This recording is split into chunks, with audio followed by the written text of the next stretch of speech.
Hello, everybody, and welcome back to Odin's movie blog. I am the critic who is a cynic. Hope we're doing well, and today, just when you thought Disney Star Wars couldn't get more ridiculous, we have these comments here from story group writer Matt Martin, who says Star Wars canon is all fake anyway. And so, in these series of tweets and comments that that Matt Martin is making, he is essentially saying that canon doesn't matter anyway, and that if you care that much more about canon than anything else, then somehow you must be toxic, or at the very least he connects to an article that says just as much as that and says, this is a great article that says more than what I could say in these limited number of characters on Twitter. And so to me, this just reminds me and just confirms in me that they honestly, over at Disney Lucasfilm, don't give a damn about continuity. They don't give a damn whether things make sense or not. Reading the comments made by Matt Martin make me realize that it's not even just that they were lazy. It's not even just that they planned to not do it this way.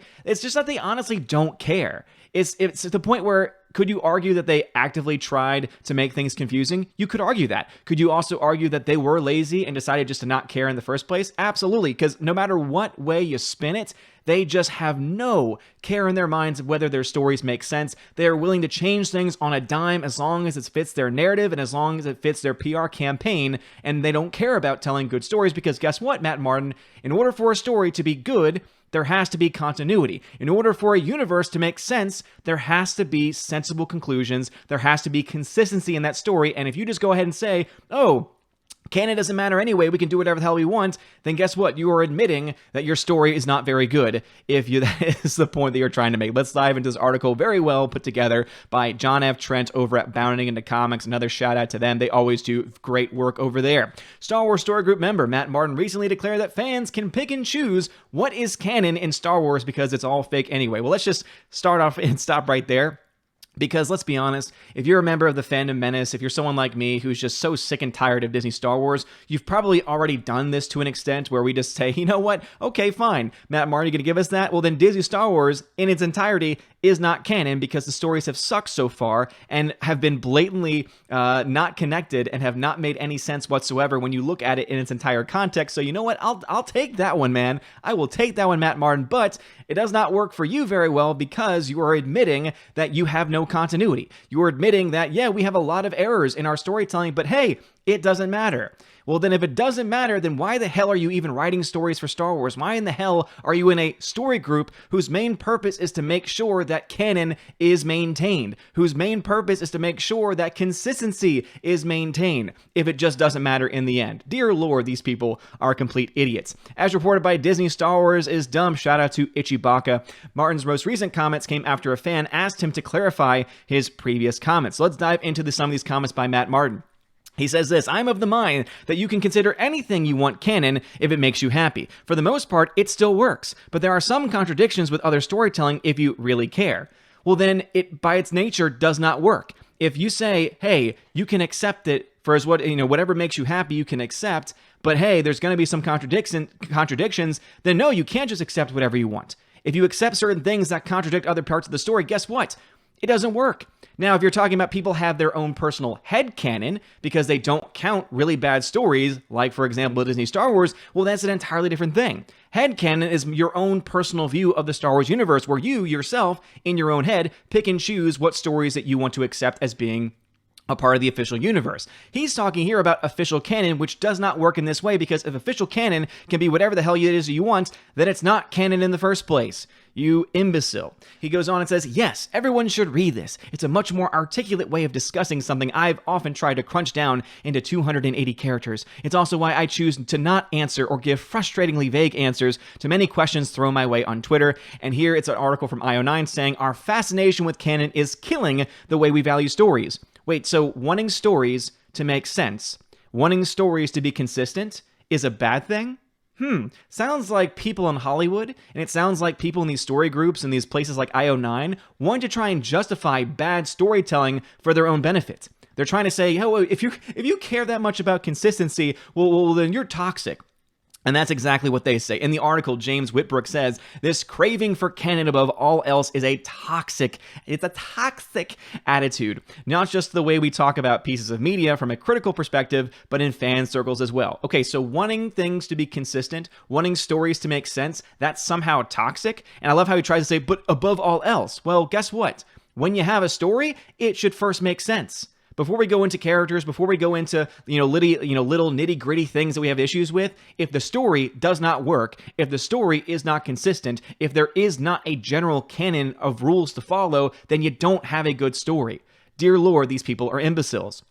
He elaborates, the hunger for facts above all else leads to things like filler episode becoming a derogatory term for stories that don't advance the larger ongoing plot of a narrative or don't include some shocking new revelation that someone can add to a list. Wait a minute, so you just try to justify filler episode. You just try to say filler episode, it shouldn't be seen as a negative thing. You'd understand that the whole concept of a filler episode is when a company has nowhere to take the story, and so what they do is because they still want your money, and because they still want to be able to charge you, and because they still want to be able to charge advertisers, etc., they decide, oh, we need to put a certain number of episodes out there because we want to make sure we're able to keep everyone watching, and we want to make sure that we're able to make as much money as possible, so we're going to make more than what we need to. You're justifying that practice. You're justifying bad writing.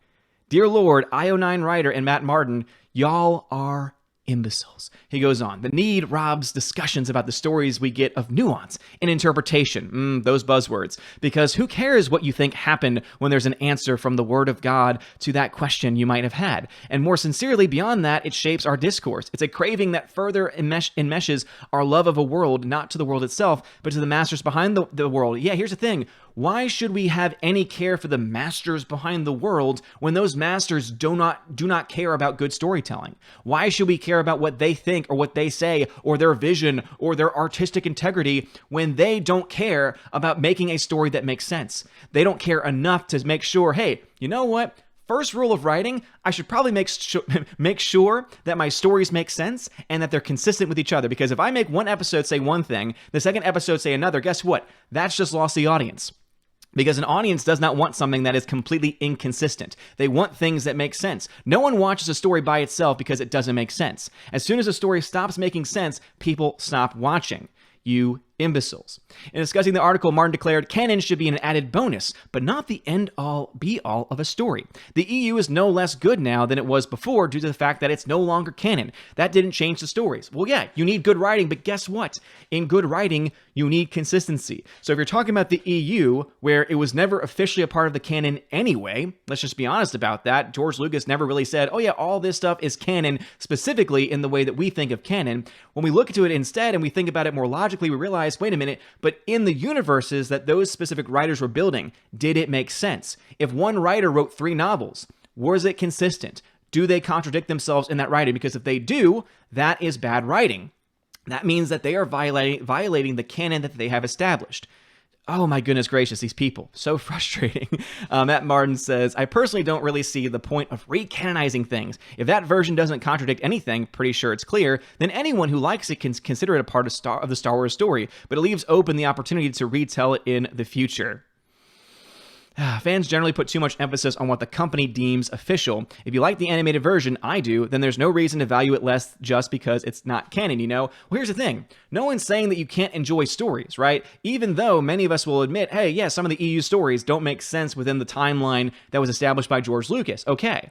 We can at still times say, yeah, but you know what? We understand that these are stories taking place in a different timeline, right? These are, that was always the mindset when looking at the EU, that if it's not a part of the official Star Wars Lucasfilm, George Lucas timeline, it's a part of a separate timeline, or even you could say it's a part of a different universe set in Star Wars, and you could actually have an explanation to have that make sense in some ways or another.